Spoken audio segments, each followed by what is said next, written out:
जय हिंद मेरे प्यारे बच्चों, कैसे हो आप लोग।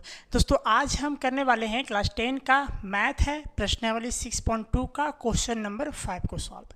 देखो भाई, ये जो क्वेश्चन है ना इंपॉर्टेंट है, समझना है। देखो एक्सरसाइज के जितने सारे क्वेश्चन हैं इंपॉर्टेंट ही रहते हैं, एग्जाम्पल सब एक तरह से इंपॉर्टेंट है। कभी ना कभी क्वेश्चन दोस्तों ये पूछा गया, ठीक है, तो आपको समझना पड़ेगा। देखो भाई, हमें यहाँ से दिया क्या गया कि in the following figure D parallel O Q and D F parallel O R. ठीक, टू प्रूव कर रहे हैं, यहाँ पे शो करना हमें कि ई एफ पैरेलल होगा क्यू आर का। हमें कुछ नहीं करना, ज़्यादा दिमाग नहीं लगाना भाई। करना क्या, जो गिवन है ना उसको लिखना। सबसे पहले जो भी गिवन में दिया गया, क्वेश्चन में जो भी दे रखा है उस चीज़ को हमें लिखना है। तो हमें दिया है कोई चीज़, सबसे पहले इस पैरेलल वाले से हम एक ट्रायंगल बनाएंगे और फिर ये पैरेलल वाले से ट्रायंगल बनाएंगे। दोनों में कोई चीज़ कॉमन खोजेंगे और फिर वो बना देंगे। ठीक है, देखो सबसे पहले लिखेंगे गिवन कि आखिर क्वेश्चन है तो क्वेश्चन में कुछ तो गिवन दिया होगा, कि ऐसे तो नहीं होगा ना, क्वेश्चन में कुछ तो गिवन है। तो यहाँ से क्या है, D E parallel O Q है। पहला जो मिला मेरा वो डी ई पैरेलल है किसका, ओ क्यू का। क्लियर।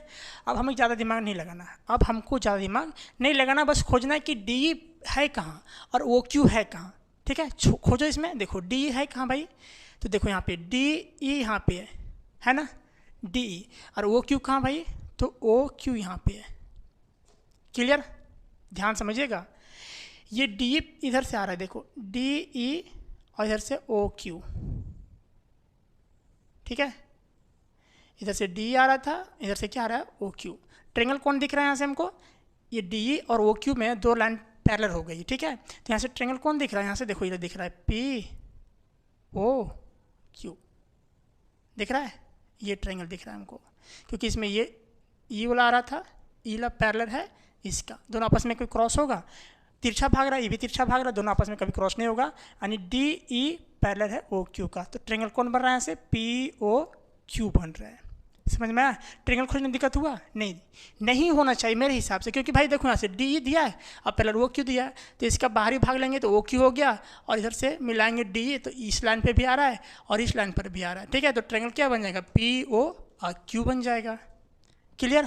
तो यहाँ पे लिखना में क्या, in triangle P O Q. ठीक, in triangle P O Q. अब लगाना में क्या, थेल्सपिन में लगाना है, क्योंकि यहाँ से ये साइड और ये साइड दोनों आपस में पैरेलल है, तो ये जो रेशियो में बटेगा उस सेम रेशियो में बटेगा। बीपीटी क्या बोलता है, थेल्सपिन बाबा क्या बोलता है कि अगर एक ट्रायंगल है और दो लाइन आपस में पैरेलल है, तो जो पैरेलल लाइन है ना उसका जो इंटरसेक्टिंग जो साइड है वो जो आपस में बटेगा उस सेम रेशियो में बट जाएगा। देखो ये यहाँ से यहाँ टच कर रहा है, इधर अलग हो गया, इधर अलग हो गया, फिर यहाँ से इधर अलग हो गया, यहाँ से इधर अलग हो गया, तो ये भाग यानी पी ई और इधर से ई क्यू, और इधर से क्या हो जाएगा पी डी और इधर से डी ओ, आपस में क्या हो जाएगा, सेम रेशियो में डिवाइड हो जाएगा। ठीक है, ये बोलता है थेल्स पर, मैं थेल्स बाबा नहीं बीपीटी बोलता है। तो दो लाइन पैरेलल है यहाँ पे मेरा। ठीक है, तो वही करना हमको, क्या करना है, देखो पहले लिखना है पी ई बटा में ई क्यू कर देना हमें। ठीक, पी ई अपन में ई क्यू कर देना है, क्योंकि सेम रेशियो में बटेगा, क्योंकि दो लाइन आपस में क्या थी, पैरेलल थी। इक्वल करेंगे किसका, तो इधर से लेंगे पी डी बट अपन में डी ओ हो जाएगा। ठीक है, पी डी अपन में डी ओ, इसको लिखेंगे बाय बी पी टी, और इसको क्या मान लेंगे, क्वेश्चन 1 मान लेंगे। ठीक है, पहला जो पैरेलल दिया था वहाँ से हमने एक इक्वेशन यहाँ से निकाल लिया। अब चलते हैं दोस्तों दूसरा इक्वेशन में। यहाँ पे क्या दे रखा था, देखो क्या है, डी एफ पैरेलल में ओ आर। खोजो कहाँ है D F parallel O R, खोजो। यहाँ पे लिख लेते हैं एक बार, देखो गिवन में फिर यहाँ से दिया हमको क्या भाई, डी एफ पैरेलल है ओ आर का।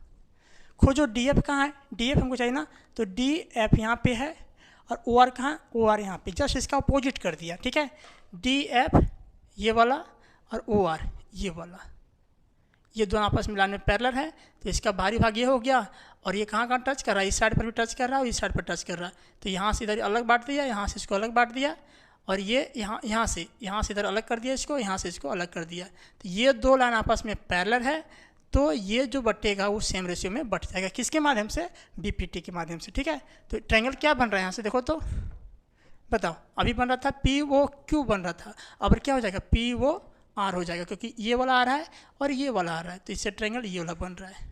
ठीक, पी ओ आर, तो लिखो यहाँ से in triangle P O R. ठीक, सेम उसी तरह लिखना हमको यहाँ से, क्या लिखोगे, पी एफ बटा में एफ आर।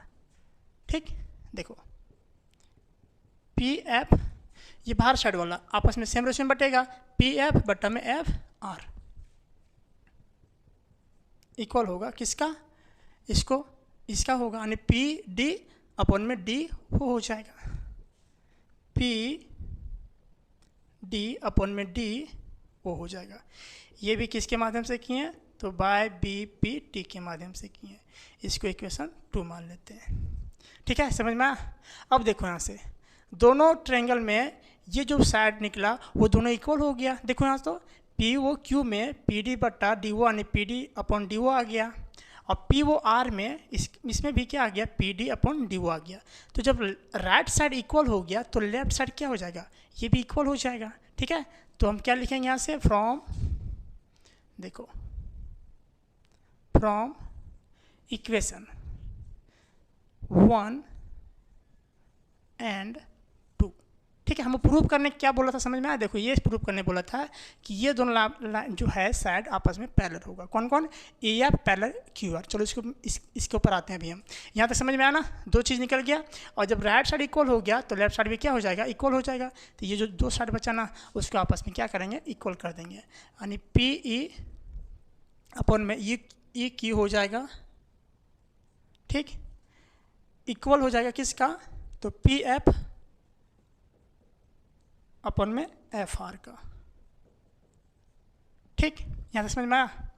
अब हमें ये बताओ कि ये जो साइड निकला वो है कहाँ, ये जो साइड निकला वो है कहाँ। देखो भाई P कहाँ है, देखो P यहाँ पे, पी ई यहाँ पे है ना, और ये Q कहाँ है, ये Q यहाँ से है, मिल गया। इधर से पी एफ कहाँ, यहाँ पे है, और फिर एफ आर कहाँ है, यहाँ से यहाँ तक है। इसका मतलब क्या है, इसका मतलब क्या है, देखो भाई दो थ्योरम है इस चैप्टर में, टोटली दो थ्योरम है जो इंपॉर्टेंट है। कौन कौन, एक है थेल्स परिमेय जिसको बोलते हैं बीपीटी, और होता है कन्वर्स बीपीटी। ठीक है, कन्वर्स ऑफ बीपीटी, दो थ्योरम है। तो बीपीटी क्या बोलता है कि अगर एक ट्रायंगल है, देखो यहाँ पे अगर एक ट्रायंगल है और इस ट्रायंगल में एक साइड दूसरी साइड के पैरेलल है तो ये सेम रेशियो में बट जाएगा। नाम देते हैं यहाँ से ए बी सी, यहाँ से देते हैं पी क्यू। मतलब कहने का मतलब है, ध्यान समझिएगा कि एक ट्रायंगल है और इसमें जब जो थेल्स परिमेय बोलता है, जो बीपीटी बोलता है, वो क्या बोलता है, ध्यान समझिएगा, मैं बीपीटी का बात कर रहा हूँ। ठीक है, बीपीटी बेसिक प्रोपोर्शनलिटी थ्योरम। इसमें क्या बोलता है कि एक ट्रायंगल है और ट्रायंगल में जब दो साइड आपस में पैरेलल होगा तो इसका जो अदर दो साइड बच गया है यानी ए बी और ए सी वो सेम रेशियो में बढ़ जाएगा। मतलब ए पी और अपन में पी बी हो जाएगा, यानी ए पी अपन में पी बी, और इधर से क्या हो जाएगा, ए क्यू अपन में क्यू सी। ये बोलता है बीपीटी। लेकिन दोस्तों कन्वर्स ऑफ बीपीटी क्या बोलता है कि अगर ये चीज़ दे रखा है, मतलब रेशियो में बांट रखा है, रेशियो में बांट रखा है, तो ये दो लाइनें आपस में क्या हो जाएगी, पैरेलल। पहले से ऑलरेडी गिवन दे रखा है कि ए पी अपन में पी बी, ए क्यू अपन में क्यू सी, ये कर चुके हैं। इसका मतलब क्या है कि ये जो दो लाइनें हैं आपस में क्या होगी, पैरेलल होगी। ये बोलता है कन्वर्स ऑफ बीपीटी। ठीक है, थेल्स परिमेय का विलोम बोलता है ये कि अगर एक ट्रायंगल का है ना दो साइड आपस में रेशियो में बटा हुआ है तो उसका जो दो साइड बच गया वो आपस में पैरेलल होगा। क्लियर हुआ, समझ में आया। थेल्स परिमेय मतलब बीपीटी क्या बोलता है कि अगर एक ट्रायंगल है और ट्रायंगल जब आपस में दो लाइनें आपस में पैरेलल होगी तो वो सेम रेशियो में बट जाएगा। लेकिन सेम रेशियो में बट के निकाल के रखा है, अब ये क्या हो जाएगा, ये दो लाइनें आपस में पैरेलल हो जाएगा, जस्ट ऑपोजिट हो जाता है, उल्टा हो जाता है। ठीक है, तो यहाँ पे हमने किस फॉर्म में निकाल चुका हूँ, तो हम रेशियो में इसको निकाल चुके हैं। जब रेशियो में निकाल चुके हैं तो ये साइडवा जो बचा था और ये साइडवा आपस में क्या हो जाएगा, पैरेलल नहीं होगा। पी ई अपन में ई क्यू और पी एफ अपन में एफ आर। ठीक है, तो इसका मिड पॉइंट यहाँ पे आ रहा था, इसका पॉइंट यहाँ पे आ रहा था, तो ये वाला साइडवा ये साइडवा का पैरेलल हो जाएगा। कब, जब पी अपॉन ई क्यू और P F upon F R निकाल चुके हैं, तब देखो निकाल चुके हैं। तो जब ये निकल चुका है, इसके रेशियो में निकाल चुके हैं, तो ये जो साइड होगी दोस्तों आपस में क्या हो जाएगी, पैरेलल हो जाएगी। ठीक है, तो यहाँ पे लिखोगे क्या, ई एफ, जो ई एफ है, देखो ई एफ है ना, ई एफ पैरेलल होगा किसका, क्यू आर का। ठीक है, कारण देना चाहते हैं यहाँ से तो कारण दे सकते हैं, बाय, ठीक है, रिवर्स ऑफ बीपीटी। ओके, तो ये था क्वेश्चन दोस्तों, ये आपका नहीं है, ऐसे समझा रहा था मैंने, एक बार इसे आप देख लो। ओके, वीडियो दोस्तों अगर आपको अच्छा लगा होगा तो लाइक कीजिएगा, पहली बार चैनल पर विजिट कर रहे हैं, समझ में आया होगा तो ज़रूर चैनल को सब्सक्राइब कीजिएगा। दोस्तों ये चैनल आपके लिए है तो सपोर्ट कीजिए। मिलते हैं दोस्तों नेक्स्ट वीडियो में, तब तक के लिए जय हिंद।